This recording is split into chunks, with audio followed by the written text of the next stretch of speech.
Abroad Pod. Hello, listener, and thank you so much for joining us on this 52nd edition of the Teaching Abroad Pod. I'm your host, Rowan Lomas, and joining me as co-host is Ashley from our operations department. How are things with you, Ashley? Very good, thank you. How about you? Pretty good, no complaints. So as you know, we have a very exciting repeat guest joining us today, one of our TESL course graduates who's gone and volunteered all over Latin America. Most recently, he was in Guatemala, and I was just wondering what comes to mind when you think about Guatemala? Well, my mom has actually been to Guatemala. So when I think about it, what comes to mind is memory, actually. I still have it. My mom brought me back this beautiful blanket. It's woven yarn. It's super colorful and super soft. And I love it. I think I've had it since I was probably maybe 15 or 16. So it's been around for a bit. But I love it. It's still in a great condition. Yeah. Yeah. The quality was very high. Yeah. Not that you're old, but it's been a few years. It's debatable. Yeah, but that's what I think of when I think of Guatemala. That's something that she brought back for me. So, yeah. Cool. Well, you definitely have more experience with Guatemala than I do, even though it's not that much. You know, I lived in Costa Rica, I lived in Nicaragua, so I've lived in Central America. So I'm wondering if there are kind of similarities in the types of food you might encounter. I'm sure a lot of, maize, corn-based tortillas and things like that. But yeah, I don't know much about Guatemala at all. So I'm happy to say that we have Dale coming back as our guest this week, who has had the opportunity to explore short-term teaching placements in 4 different countries now, most recently Guatemala. So he should be able to tell us all about things you can see and do and eat and drink in Guatemala. But first, a word from our sponsor. With Oxford Seminars, starting your new career teaching ESL couldn't be easier. Oxford Seminars has trained more than 70,000 teachers over the past 30 years, and you could be next. Our comprehensive 120-hour program starts with live instruction from an experienced ESL teacher, followed by convenient online modules. If your goal is to relocate overseas or even teach from the comfort of your own home, Oxford Seminars' renowned lifetime job placement service will get you where you want to be. Right now, you can get $50 off your Oxford Seminars TESL, TESL, TEFL course price when paying in full by calling 1-888-225-2480 and giving the code TEACHINGABROADPOD. Visit oxfordseminars.com today to find out more. Welcome back, listener. We are thrilled to have back on the pod, recently returned stateside from Guatemala, Oxford Seminars TEFL course graduate Dale Ezyk. Primarily a professional driver most of the year, Dale earned his TEFL certificate back in 2018 and has since gone on to teach English in Colombia, Mexico, Honduras, and Guatemala. Welcome back to the pod, Dale. Thank you, Rowan. Glad to be back. I can't wait to talk about Guatemala. Great. Dale, you've taught in quite a few different places. What would you say are the major differences between teaching in Colombia, Mexico, Honduras, and Guatemala? Well, all right. That really boils down to who you're staying with. In Mexico, I stayed with a family. In Honduras and Colombia, I stayed in teacher housing. And in Guatemala, I stayed with a family. And that makes a difference. Your whole lifestyle depends on your living situation and your schedule. And also, I mean, the places themselves were kind of similar, to be honest. They're all tropical for the most part. Similar cultures, similar food, but it really boiled down to the environment and the living situation. What would you say are the pros and cons of each? Well, let's see. I really enjoy living with a family. In Mexico, I consider them my Mexican family. I'm going back to Mexico again in 4 weeks, and I'll be teaching again in Tehuacan at Health for the winter again. And I become really close with them. And in fact, their grandson, I live with a grandmother and a grandfather there. And their grandson, he's recently graduated from college. and he got a contract in the United States as a lifeguard in upstate New York, and he came to visit me for a week in Rhode Island. And even this previous winter, I visited them twice. You know, I just go down there and we're a family. So that's it. I mean, living with a family, I don't know. I just like it because I've got family here. I get homesick. I've got nieces and nephews, and living with a family just helps alleviate the homesicknesses. And living with the teachers, well, it's fun, kind of get a little crazy. You've always got somebody to hang out with, and you get a little wild. So, and I like that too. Nice. Well, Guatemala was one of the shortest of your stints, just over a month, I believe, for their quote unquote summer school. Yes. So I'm wondering, do you feel you can really take very much away from such a short-term position? And do you feel the students are really benefiting from a volunteer teacher who's only with them for a month or so? Okay, so this is what's interesting about the Guatemala experience. They have a 3-month break in between the end and the beginning of their school year. And this summer school program is about 3 weeks right in the middle. And it gives the students a chance to come back, maybe meet their new teachers, get acclimated going to school again. It gives their parents a break. It's only 3 hours in the morning, and it's a special time. The little ones, it's their first day of school, the preschool ones, and that was just adorable. This is the kids, their first time being away from their mother, and just watching them, look around and get used to it and acclimate to being in school around other kids, overcome their fears. The kindergartens, they graduate into first grade, and that's a big deal. There was a whole graduation ceremony. The parents and music, and the kids all got dressed up. They're wearing ties and their fancy shoes, and their hair was whatever. They put the stuff in their hair. And all the girls were dressed up, and all the parents and all the teachers.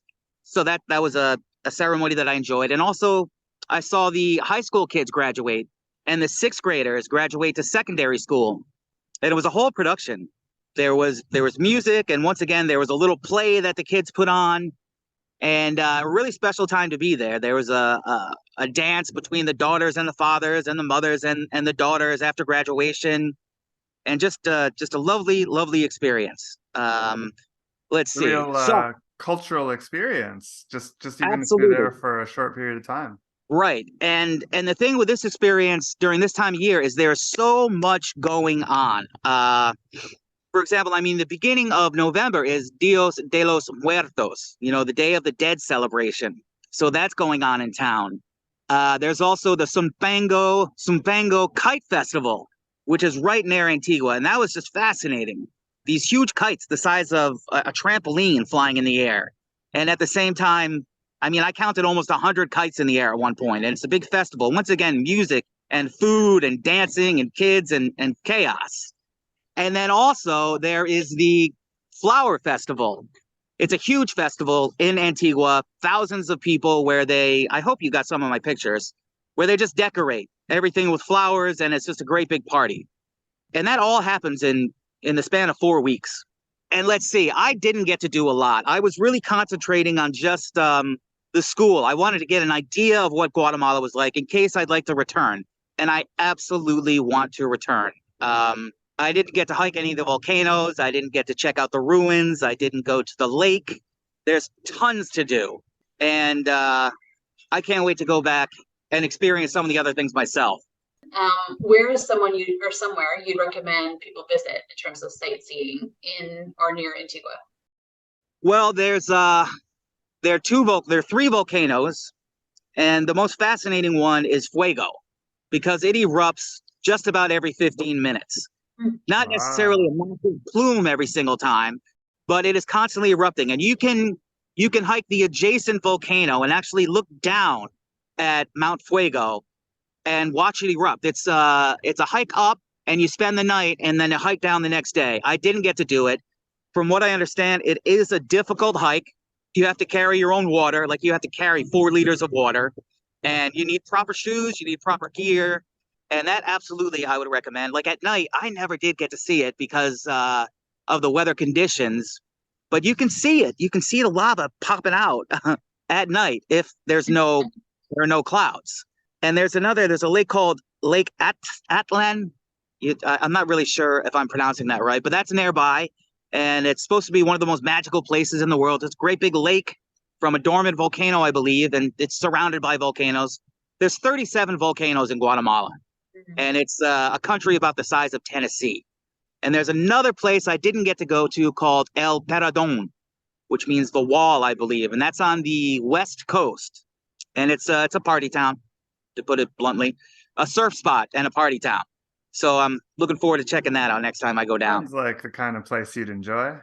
Yep, right up my alley. Those kinds of lakes, I mean, I did live in Nicaragua for a few months. They call, the land of lakes and volcanoes for that same reason. There's a beautiful volcano lake, Laguna de Apoyo, maybe. I can't remember the name. It was quite a long time. It was such a serene, beautiful spot. And I can only imagine the one in Guatemala. Right. That's funny. That painting behind you is from Nicaragua, right? It is. That is true. Yeah. I was thinking, I thought you got that in Guatemala. And I said, I want you to find me a teaching job in Guatemala. And you said, okay. And then I rewatched our interview and I was like, oh, wait a minute. It's from Nicaragua. But it still worked out. It still worked out because Guatemala was just amazing. Just amazing. And the city itself, Antigua, it's full of these ruins. I mean, it was struck by a earthquake. So there are a lot of ruins, but a lot of it survived. There's just these ancient cathedrals and cobblestone streets, and everything has been preserved. You don't drive into the city and get smacked in the face with a KFC sign and Pizza Hut. Don't get me wrong. They've got some of that stuff if you want it, but it's not in your face. They've really preserved the charm and the history and the architecture. That's, if there weren't any cars or lights, you feel like you woke up 200 years ago. I'm serious. Sounds gorgeous. Absolutely. Now, what would you recommend from your experience in terms of food and drink? Any recommendations for those going to Guatemala and want to have something delicious?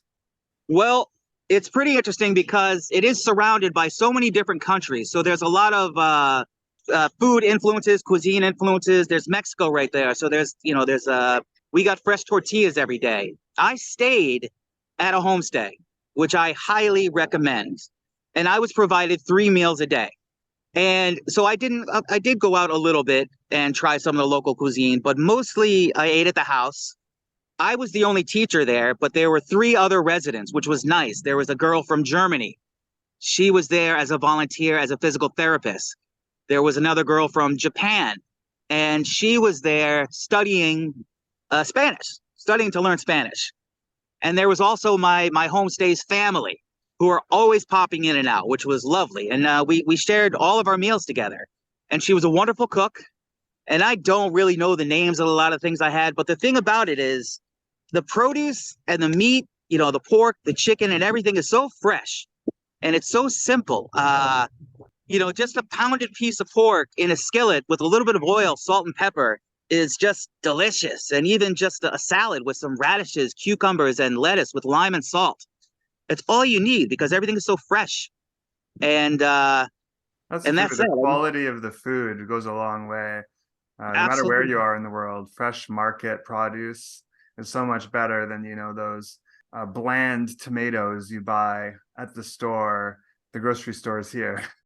I agree. Absolutely. And, every meal, every dinner, there was either soup or a pasta dish before that, not to mention the coffee, of course. And there was also juice every day, different papaya, mango, tamarindo, Like limonade. freshly squeezed. Exactly. And Nice. and quite sweet. I usually had to cut mine half and half with water.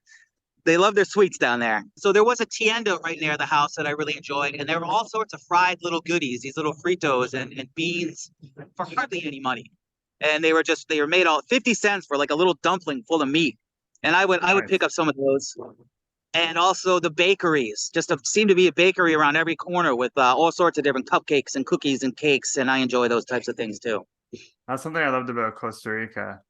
And in Nicaragua, what I noticed was a lot of street barbecue, like barbecue everywhere. Is it like that in Guatemala? There wasn't so much street food. No. Now that you mention it, no. No, there wasn't. There was, I mean, at the festivals, yeah. I mean, there were tons of booths with all sorts of sausages and meats and chicken satay and things like that. Whole pigs just roasting on a skillet.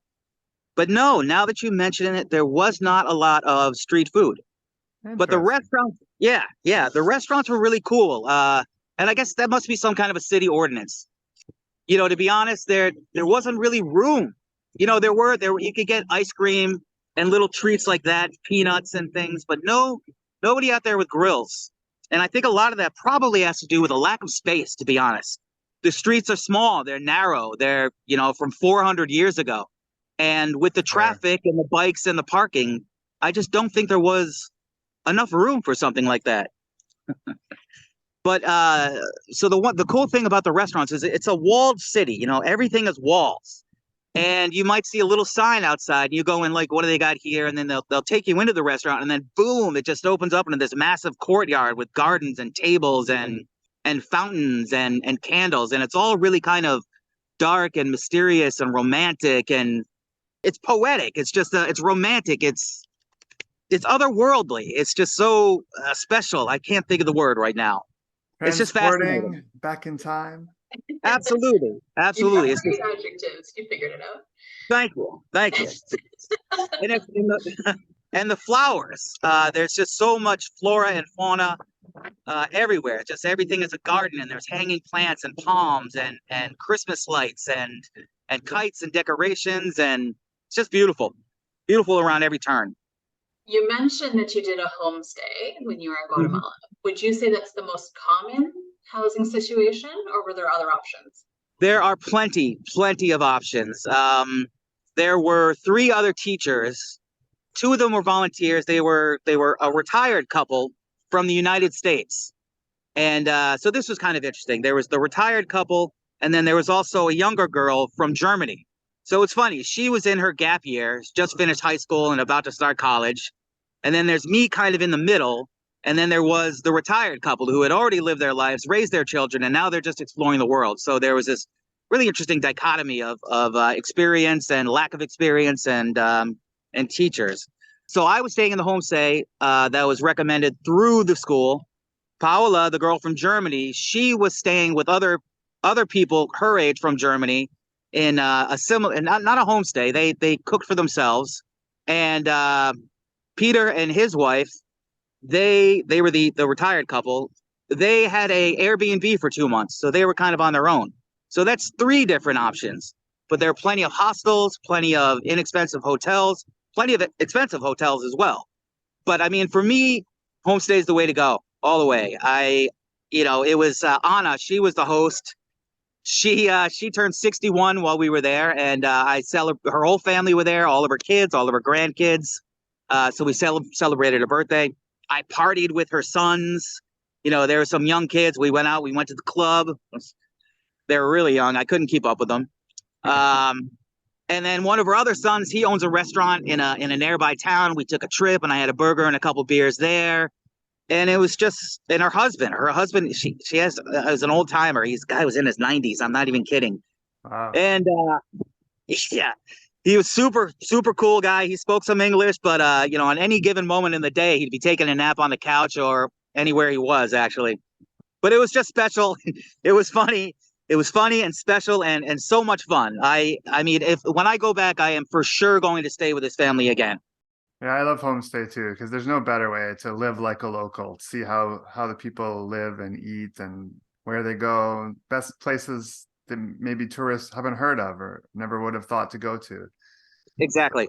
Yeah, certainly benefits to that experience. I'm wondering, in terms of cost of living, how far does a US dollar go in Guatemala? What can you buy there with a few bucks? It can go far, absolutely, but you can also spend money. But I mean, it's the value is incredible. So one beer at a bar might have been $1.50, and a shot of tequila a couple bucks. A pizza about $10. A bowl of pasta for $8 or $9. A glass of wine, $7 or $8. Bracelets. I don't have mine on, but there's all sorts of amazing, beautiful crafts, leather goods, stitching, bracelets, necklaces, purses, all sorts of stuff. Very reasonably priced, and they haggle for sure. especially when they see gringo, but very reasonable and beautiful, beautiful, handcrafted, excellent quality merchandise as far as souvenirs go. And as far as activities, very, very affordable. Like for $55, say roughly 55 American, you get picked up at your hotel or your homestay, driven to the volcano or wherever you're going, whatever, you know, the lake or this or that, shown around town and driven back safely. It's so that's very reasonable, not to mention convenient, getting picked up and all of that. So as far as the activities go, and there's plenty to do that doesn't cost any money, as far as hiking goes. So as far as stretching your dollar, absolutely. I mean, I'll tell you what, I did not have a lot of money while I was there. And my budget was about $50 a week. And that's insane. That's not a lot of money. Now, granted, I was eating 3 meals a day at the house. Sundays, it was up to us to get whatever food we wanted. But on $50 a week, I was still able to go out 2 or 3 nights a week, have a few beers, eat plenty of food, and bring home some souvenirs for my family. Nice. Yeah. Speaking of souvenirs, you did mention some local handicrafts and other things that you noticed. Would you find that those things were readily available? Did you have to look too far to find something to bring home? No, absolutely not. I mean, in fact, I often would take a different route so I didn't walk by them, the same people every single day, and not buy something because I just didn't have it in my budget. They're everywhere. They're on the side of the street. They're in the park. They're all sorts of stores, and they're not aggressive at all. Some places you go, they really are aggressive, kind of in your face. Buy this, you know, putting a hat on, showing you some sunglasses, almost blocking your way. They were super, super polite and respectful. When you were just looking, and you know, no problem. And when they did give an initial price for a bracelet that I thought might be too much. She came down and was like, well, I'm going to need 10. And she's, oh, okay. And even when I picked out all the little bracelets for my nieces and nephews, I was like, now I want something for me. And I picked one out and she just gave it to me, which I thought was really sweet. Awesome. And you kind of touched on this already, but, and I did too as well, based on my experience. But I guess just to elaborate, I know you made some really strong connections with people you met while teaching in Mexico, and you've been back a few times since. So what would you say is like the biggest takeaway from that, kind of the people you meet when you're working on these programs? Well, it's kind of frustrating because you can't be everywhere at once. It's always hard to leave. Like, I already can't wait to go back to Guatemala, you know, and I haven't even been back to Mexico yet. And I can't explain it really. I don't know why it's so special. I don't know why the people are so friendly. That's a hard question. You make friends quick. I don't know how it happens so quick. I guess it's because everybody's traveling and experiencing something new. There's a mutual respect, a mutual curiosity, and you just form bonds. It just happens. If you're open-minded, you've got a good heart, if you care, it just happens. I can't explain it. I'm still friends with people I met in Colombia over 5 years ago. We still keep in touch, and they keep asking me when I'm going to come back, and I say as soon as possible. But, you know, there's only so much time. There's only so much money. Otherwise, I'd be back to every single place I've been. I'd love to go. I wish I could go to every single place every single year for the rest of my life. and then also visit 100 other places. We talked a lot about Guatemala itself, but in terms of classroom teaching, what were your students' ages and class sizes in Guatemala? How does it compare to other teaching Sure. that you had? Well, I'll say that teaching in Guatemala was hands down the most fun I have ever had teaching. It was just ridiculous. Mostly I have taught adults and teenagers. And don't get me wrong, I have a lot of fun doing that. But this time, it was the smallest kids, the prepa, 5 and 6 year old kids, up to 6th grade. And these kids love being in school, which helps. And what also helped was that this was the summer school program. So there wasn't rigid lessons. There wasn't any testing. It was all fun. We were singing carols. We were coloring. We were making bracelets. We were playing dodgeball. We had water balloon fights. And that was it. It was just fun. I mean, I was dancing like an idiot with all these kids, just going crazy. Uh, and I was singing Rudolph the Red-Nosed Reindeer and Frosty the Snowman, and just getting silly with these kids, which I'd never really done before. It's so much energy. And I was working with, I was an assistant. So I was primarily working with the English teacher, but when I didn't have class, I was able to visit all the other classrooms, either gym or art or any of them. I was just able to pick and choose and go in and help.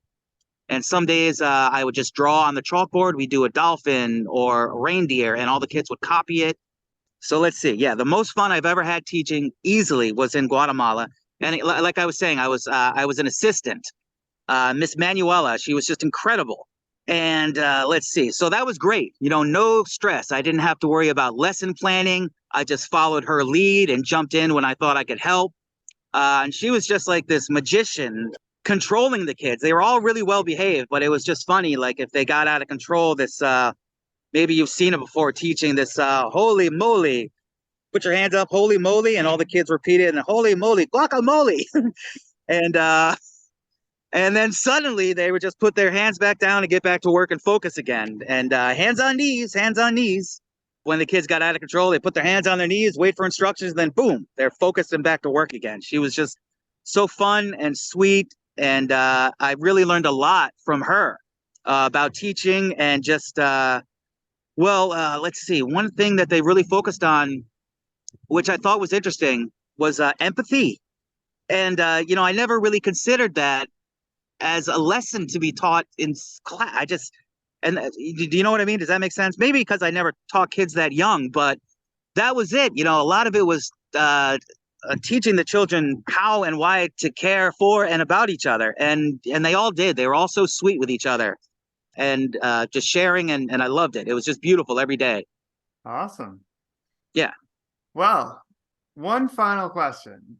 Sure. We always like to ask our guests who have taught abroad is, what advice do you have for anyone who is thinking of getting certified and going to teach overseas, but maybe on the fence debating, is this really worth my time and my money? Well, I think, I said the last time, just do it. Get your passport. And the thing about this experience in Guatemala, which I would recommend for the people on the fence. Yeah, it does cost some money for sure. But the program that I just did was just about 1 month, 3 weeks to a month. And, it gives you a great opportunity to just try it before you sign that commitment for 3 or 4 months or a year, if you're going crazy out in Korea or something like that. Try to find something that maybe isn't such a crazy commitment and just, spend a little money. And I promise you, on day 2, you'll be like, okay, the wheels will start turning and you will already start thinking about where I'm going to go, where you're going to go next. Day 2 in Guatemala, I was like, I don't have enough time here.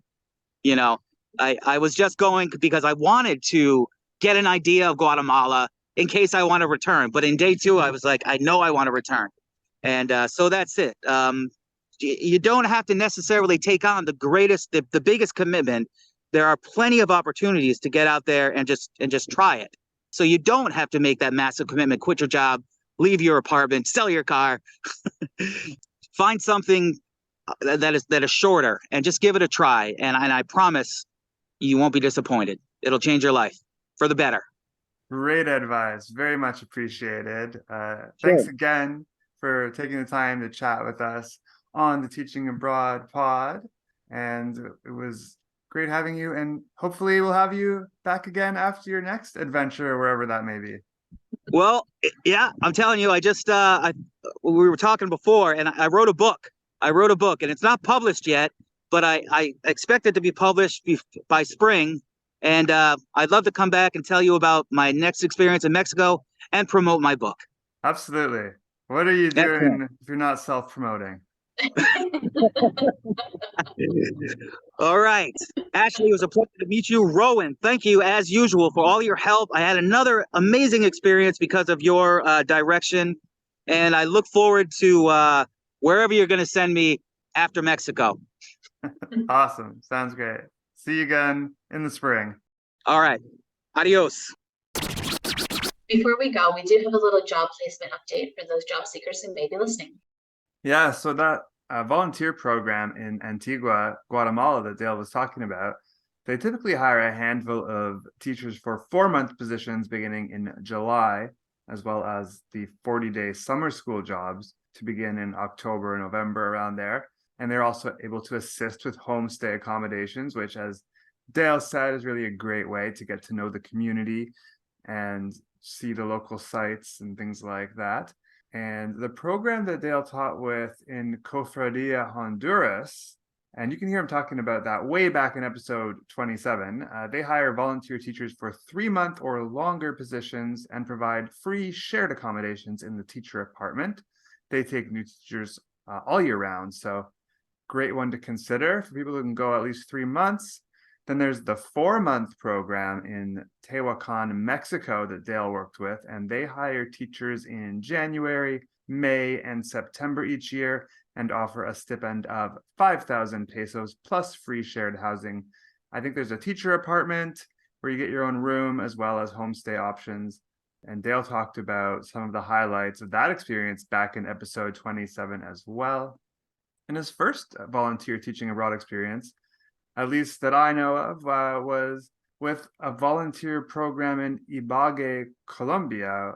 This language school takes teachers for as short as 1 month, and for a small program fee, teachers get hostel housing and food, and they take new teachers throughout the year as well. So good one to consider for people who want a very short-term option at a low cost. You know, when you think of the current rent prices in major cities and even small towns, I think these days, you know, what's $50 a week, really? Not that much.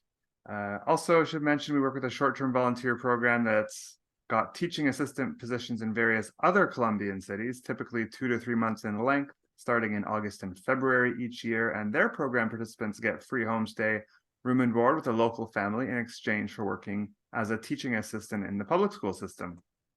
And staying on the topic of short-term volunteer programs, don't forget about the opportunity for youth 30 and under to volunteer for 3 months in Spain, starting in April, September, or next January, with, again, free homestay housing. If you want more information about any of those short-term opportunities, be sure to get in touch with your job placement advisor. Thanks as always for tuning into the Teaching Abroad Pod. We're aiming to release new episodes monthly for the foreseeable future. If you enjoyed this episode, feel free to like, subscribe, and share with your friends. As always, you can find us on YouTube, Spotify, and your podcasting app of choice. If you have any great ideas you'd like to share with us in an upcoming episode, tell us on Instagram or email us at teachingabroadpod@oxfordseminars.com. Thanks very much. Bye. See ya.